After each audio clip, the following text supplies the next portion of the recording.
শক্তি চট্টোপাধ্যায়ের লেখা কবিতা সম্পর্ক। সম্পর্কের বাজারে পৌঁছে পা দুটো থেমে গেল।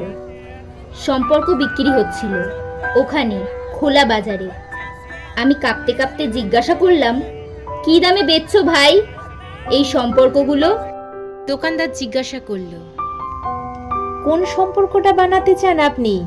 ছেলের না বাবার, বোনের না ভাইয়ের?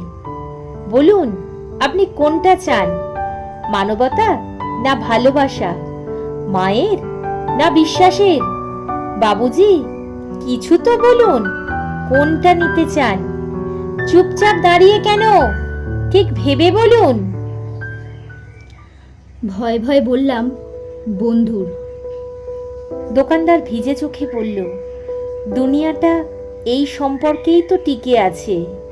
তবে মাফ করবেন বাবুজি, এই সম্পর্কটা বিক্রির জন্য নয়। এর কোনো দাম দিতে পারবেন না। আর যেদিন এটা বিক্রি হয়ে যাবে সেদিন দুনিয়াটা উজাড় হয়ে যাবে। ধন্যবাদ।